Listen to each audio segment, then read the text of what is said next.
This is John Paul Rye. I'm coming to you from Tokyo, Japan. I want to continue the connection between Judge Nicol and Amber Heard, or the associates of Amber Heard, you could say, because they don't have a direct connection outside of court, but Amber Heard hung out. She knows some people that Judge Nicol knows, so it's 100% certain he was the wrong person for this case. Obviously, you should get a judge who is completely removed 100% from the people in the case. This tweet's by Brian McPherson, also known as Incredibly Average. I'm sure a lot of you guys recognize his little icon there, and I like to continue following his stuff because he's not able to make YouTube videos, and obviously he has some great things to say. So this is actually a retweet of his. He says you can't make this stuff up. So Fem is the person who resurfaced this article. Shout out to her, by the way. She's on Twitter if you want to give her a follow. Thank you, Fem. Here we go. I genuinely feel like I may have to delete my account after posting this interesting connection in the UK Johnny Depp Heard case, but I'm doing it anyway. Amber's Angels dinner and the attendees. Let's see what she got. As a wife beater, after the judge said 12 of 14 allegations she made of being attacked were proved on the balance of probabilities, Kennedy met Heard at a dinner party in the North London home of the novelist Kathy Latte during the trial. Others present were the TV presenter Sandy Toxiv and Heard's lawyer Jennifer Robinson. Now, Kennedy is associated with the same law firm that Judge Nicol is, so in the very least, you know they know each other. Heard was brought by Jen in the middle of the trial when there was a small dinner taking place. Jen asked if she could bring Amber Heard along because she was feeling pretty down and beludgered. If that's how you say that word. Haven't seen it in quite a long time. Been in Japan for 15 years here, so gotta move on. She had been receiving threats all the way through the hearing, and that was one of the reasons she was feeling low. This is the other thing that women have to contend with, the misogyny of online attacks. So here's what she presents as the evidence of the connection. But first I want to say this, okay? So Amber Heard was feeling a little bit down. She was feeling bad about the court case. You know what? You shouldn't be going out to dinner with somebody associated with a judge because you're feeling down. You know, if you lost a soccer game or something like that, yeah, okay, maybe you go out with the coach or, you know, some of the people from the team, or, you know, it just doesn't mean anything. You have a few drinks.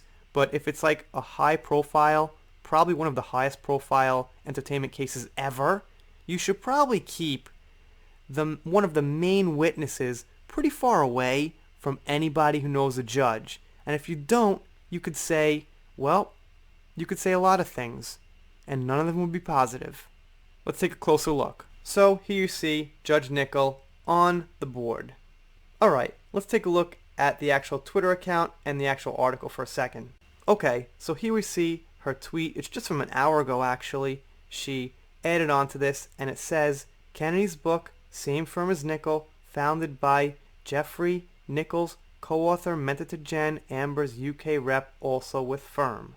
Kennedy at the dinner held during trial, hosted by Kathy Latte, Jeffrey's ex, mutual follows Nicol's wife, Camilla Palmer. I'm tired of running that circle. Obviously, the judge wasn't at the dinner. If he was, probably some people would have noticed right there something was going on. But it looks like Amber Heard had dinner with people who are obviously friendly, if not outright friends with this judge. So you think in that month and a half it took him to decide the verdict, they weren't talking to him at all? There's no law that says they can't call him, text him, chat with him, have coffee, say, hey, Amber's feeling down, you know, just maybe change the verdict. Okay, so there's actually two possibilities now. So not only is it very possible that there was some corruption and some people being paid off because of some very rich people that Amber Heard happens to be associated with, who she had sex with, one of them, and the other one is, you know, a billionaire. So let's say that didn't happen. Let's say there was no corruption. You know, even if there was no corruption, we've still got Amber Heard going to dinner with people who were friendly and associated with the judge. So, the probability of one of those two things being true is super high. The probability of Nicol actually believing Amber Heard or the probability of Johnny actually abusing Amber is super, super low. So if you're into mathematics and you haven't thought about this case, well, try that problem on for size. We've got mountains of evidence against Amber Heard presented by Johnny Depp and his team that get overlooked, ignored, and the judge just happens to believe Amber Heard by her word. Or there was some corruption going on because we've got some pretty solid proof here that the judge is associated with people who worked on the case for Amber, and we've also got proof that Amber knows some billionaires. So I'd say it's an easy problem to solve. You guys let me know what you think down below. This is about as much detail as she had. I didn't go through the original article because I think she got the gist of it and the most of it there. So when I find some new details, I'll throw them up there. I'll make a video. That's what I do. Anyway, if you're not subscribed here, consider it. I'm doing shoutouts, special thanks, things like that. Click that subscribe button. It's right down there. If you click it, I'll be pretty happy about it. If you don't click it, I'll be sad, but I'll get over it. See you next time.